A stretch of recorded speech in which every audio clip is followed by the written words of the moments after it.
Did you know that Max Verstappen's retirement at the Chinese Grand Prix wasn't just bad luck, but a critical technical error within the RB22? Red Bull has already confirmed exactly what went wrong with the car, and the worrying thing is that it could reveal a much deeper design flaw. Before we go any further, I want to know your opinion. Do you think Red Bull is starting to have real problems with its new technical package? Because the big question now is this: was it a one-off failure, or the first symptom of a structural weakness in the RB22? Stay tuned until the end, and don't forget to subscribe to the channel.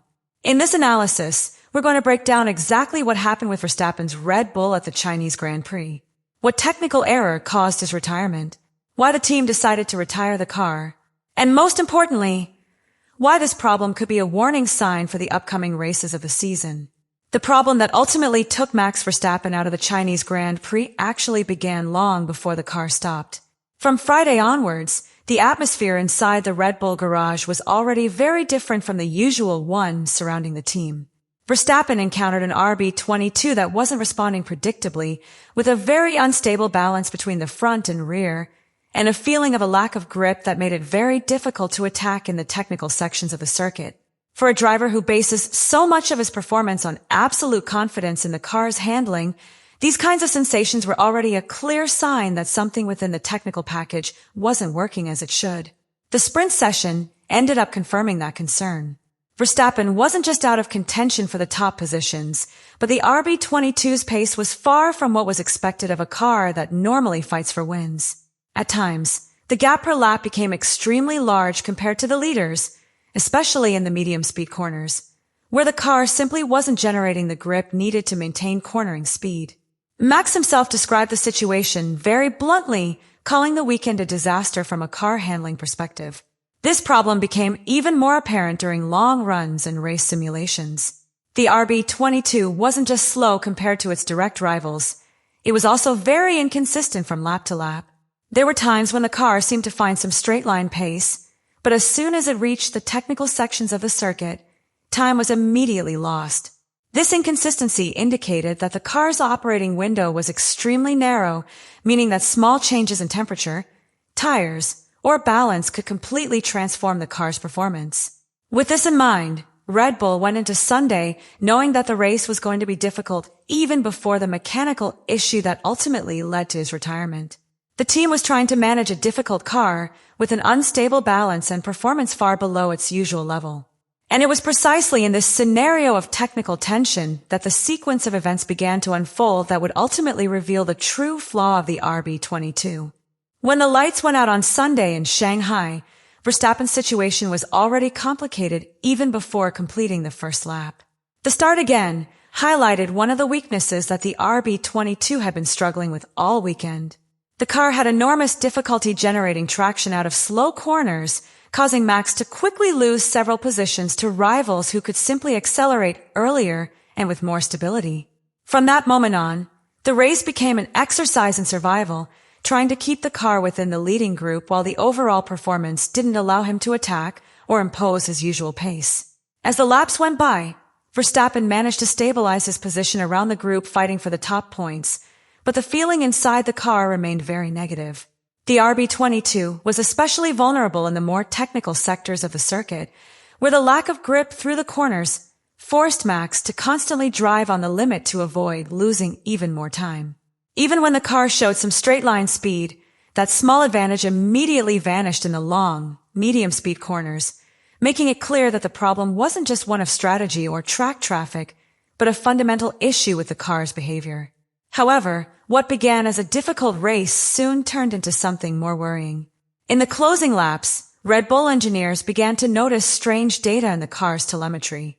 The hybrid system started showing intermittent drops in electrical power delivery, which directly translates to a loss of power on the straights. At the same time, anomalous readings appeared in the electrical system temperatures and cooling circuit parameters, clear signs that some part of the energy system was operating outside its normal range.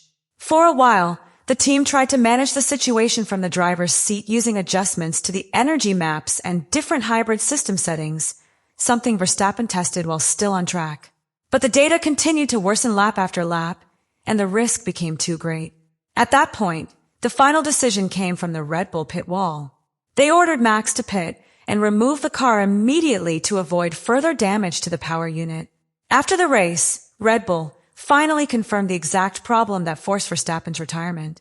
The RB22 suffered a failure in the ERS cooling system, the hybrid system responsible for recovering and deploying the car's electrical energy.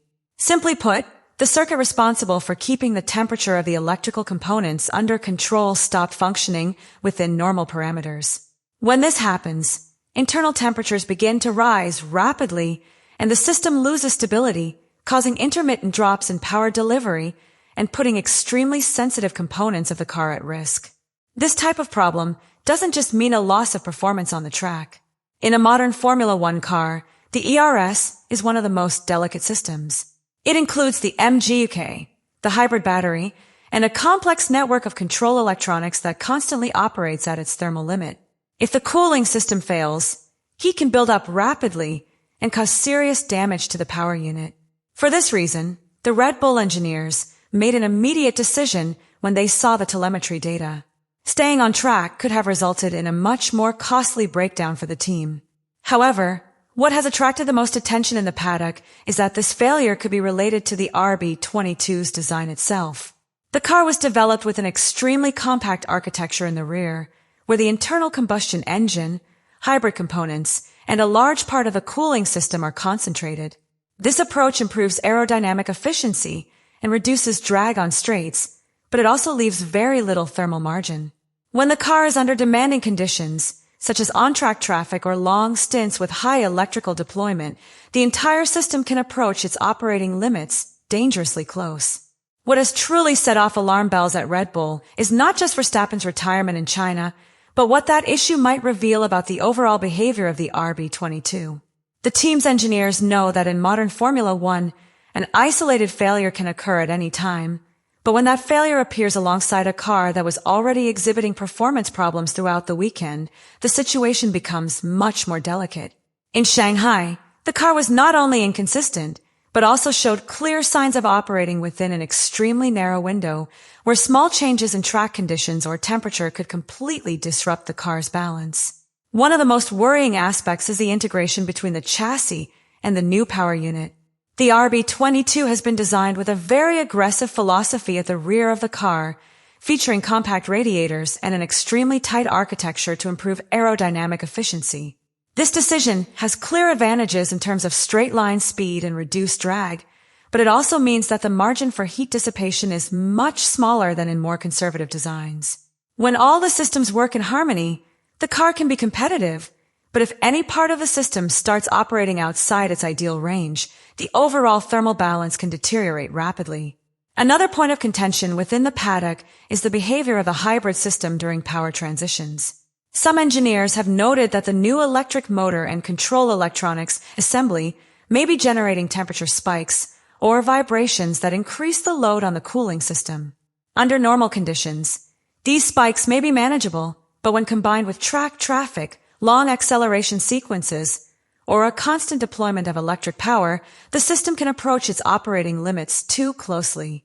In this context, a minor issue in the cooling circuit can quickly escalate into a failure that forces the car to retire to prevent further damage. After what happened in China, Red Bull enters a critical phase of the season. Verstappen's retirement not only meant losing valuable championship points, but also forced the team to urgently analyze the RB22's overall performance. The engineers know that the ERS cooling system issue cannot be repeated, especially in a season where power unit reliability can mean the difference between fighting for wins and simply trying to finish races. Therefore, an intensive process of data analysis, simulations, and review of the car's thermal systems began on Sunday night. The first signs indicate that the team will be working on several areas simultaneously. The immediate priority is improving the hybrid system's thermal management by reviewing the cooling circuit and optimizing how heat is distributed within the rear of the car. Changes to the ERS energy maps are also being studied to prevent temperature spikes when the system is delivering maximum power on the straights. In parallel, the engineering department is reviewing the interaction between the internal combustion engine, the MGUK, and the control electronics to ensure more stable power transitions during the race. But the challenge isn't limited to reliability alone. Red Bull also needs to widen the RB22's performance window. During the Chinese Grand Prix weekend, it became clear that the car is extremely sensitive to even small changes in track conditions, temperature, or aerodynamic balance. When the car is within its ideal range, it can show flashes of competitiveness, but when it deviates slightly from that zone, performance drops dramatically. Addressing this vulnerability will be just as important as correcting the fault that caused Verstappen to retire. That's why, within Red Bull, the concern isn't limited to what happened in a single race. The real fear is that the RB22's architecture is too sensitive to certain operating conditions, meaning that similar problems could appear at other circuits with high thermal demands. The RB22 didn't retire simply due to bad luck or a minor mechanical failure. The problem with the ERS cooling system exposed a weakness that had been hinted at since the start of the weekend. It's a difficult car to balance, with a very narrow performance window and a technical package that seems to be operating at its limit in several critical areas. When all these factors combine, even a small fault can lead to an inevitable retirement. It's also clear that Red Bull is going through an adjustment phase with its new technical package.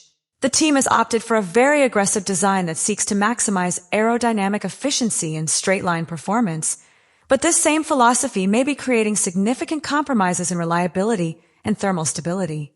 In modern Formula One, where every component operates under extreme loads, maintaining that balance between performance and reliability is one of the greatest engineering challenges. And what we saw in Shanghai shows that Red Bull is still fine-tuning that balance. Ultimately, the retirement in China could end up being remembered as a mere setback in a long season, or as the first warning that the RB22 needs significant corrections to remain competitive and reliable. I want to know what you think. Was it simply bad luck, or has Red Bull pushed the RB22's design too far? Don't forget to subscribe to the channel.